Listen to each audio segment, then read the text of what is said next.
Assalamualaikum warahmatullahi wabarakatuh. Perkenalkan, nama saya Natasha Anindita Putri dari Universitas Mercubuana jurusan Akuntansi. Di video ini saya akan menjelaskan mengenai pembinaan dan pengembangan bahasa Indonesia di era industri 4.0. Perkembangan era industri 4.0. Perkembangan iptek yang semakin pesat di era revolusi industri 4.0 berdampak pada setiap ranah kehidupan masyarakat, khususnya kalangan usia sekolah ataupun remaja. Revolusi ini mengikutsertakan sistem cyber fisik dan melewati sekedar otomatisasi dan komputerisasi. Kemajuan teknologi ini masuk pada era digital. Ia mempengaruhi cara berkomunikasi antar manusia. Ia menggunakan bahasanya sebagai media.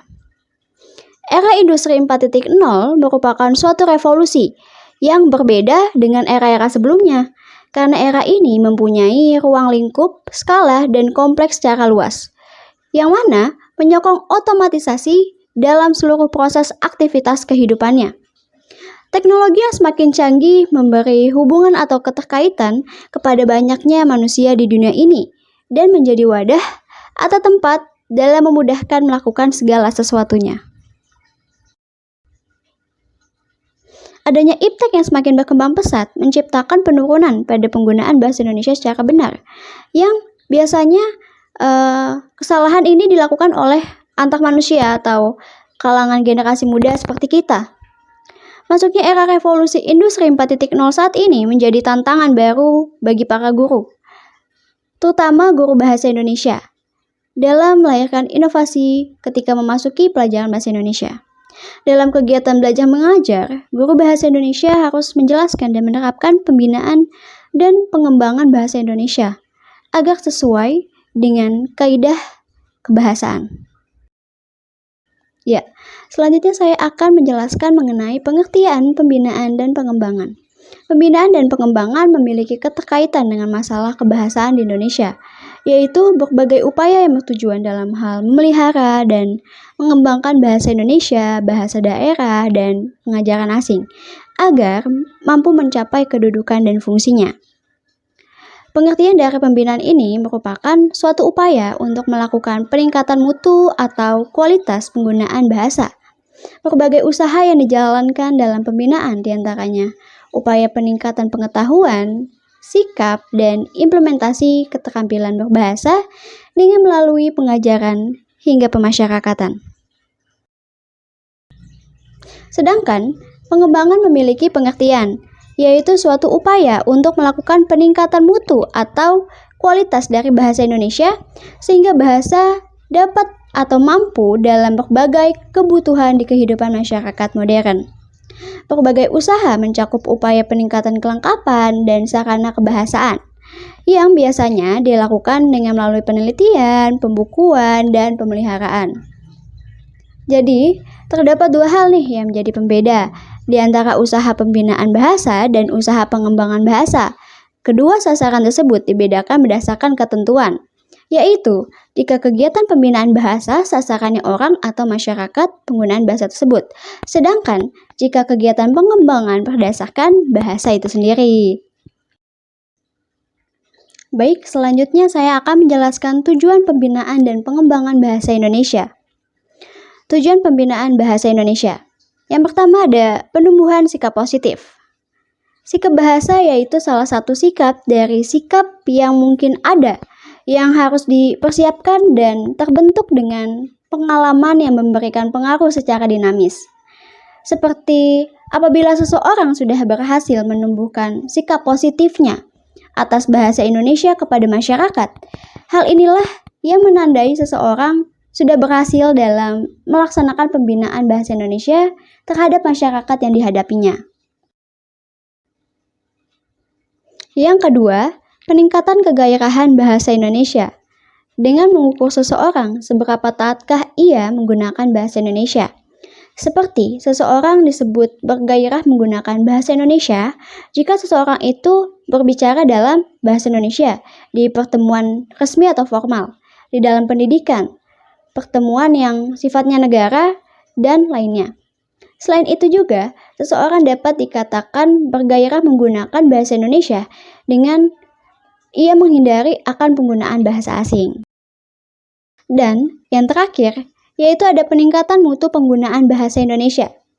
Kegiatan dari peningkatan mutu penggunaannya lebih mengutamakan kualitas atau penggunaan bahasa, seperti ketepatan dari penggunaan kata dan penerapan kaidah bahasa terhadap suatu kata secara benar, yang dikatakan hal ini sebagai peningkatan mutu penggunaan bahasa Indonesia sendiri. Selanjutnya, saya akan menjelaskan tujuan pengembangan bahasa Indonesia. Yang pertama, peningkatan kelengkapan bahasa itu sendiri. Apa sih kelengkapan itu? Kelengkapan maksudnya ungkapan, majas, kata, frasa, dan peribahasa yang mampu menambah kosakata bahasa Indonesia kita.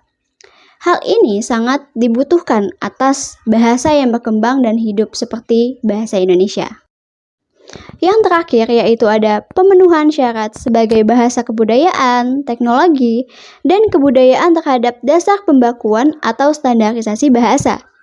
Pelaksanaan dari standarisasi ini mempertimbangkan data kebahasaan di Indonesia.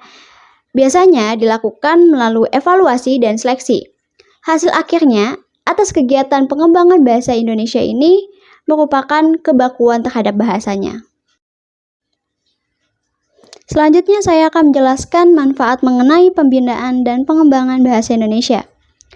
Adanya revolusi industri 4.0 ini membawa dampak positif dan negatif pada kalangan seluruh warga Indonesia, terutama bagi generasi bangsa.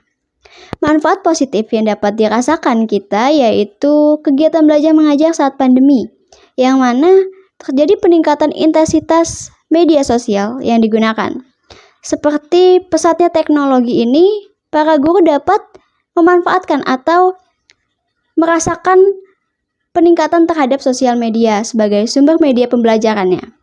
Misalnya, tempat publikasi tugas yang sifatnya objek, dan pemanfaatan karikatur atau kartun dan lainnya. Sedangkan, dampak negatifnya yaitu terjadinya penurunan penggunaan bahasa Indonesia secara benar dalam melakukan komunikasi antar masyarakat, terutama bagi generasi muda.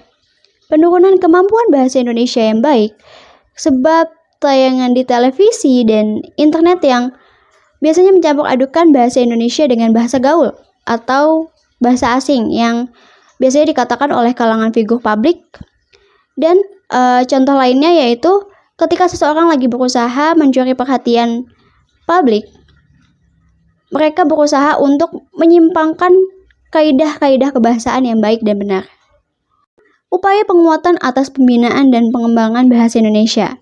Pada era industri 4.0 ini dibutuhkan upaya penguatan di tempat ia belajar seperti sekolah untuk menghadapi segala tantangan di era ini. Penguatan bahasa dapat dilaksanakan oleh para guru dalam menjalankan proses kegiatan belajar mengajar dengan pengajaran bahasa yang kreatif dan inovatif yang dapat mencuri perhatian anak didiknya, sehingga anak didiknya dapat giat belajar dan mampu memperbanyak praktik berbahasa, seperti diskusi atau tanya jawab, menggunakan bahasa yang baik dan benar. Ataupun, contoh lainnya yaitu media sosial yang dapat dijadikan media positif dalam mendukung pembelajaran alternatif berbasis literasi digital. Namun, tidak hanya guru saja yang turun tangan dalam hal ini, tetapi juga pengambil kebijakan dan warga sekolah yang harus selalu menguatkan bahasa Indonesia dengan kaidah kebahasaannya. Oleh karena itu, kita sebagai generasi bangsa harus tetap selektif, bijak, dan bertanggung jawab atas era industri 4.0 saat ini, seperti bijak dalam menggunakan media sosial. Pergunakanlah media sosial sebaik mungkin untuk mendorong menjadi manusia yang berkualitas pada masa mendatang. Sekian dari saya, kurang lebihnya mohon maaf. Wassalamualaikum warahmatullahi wabarakatuh.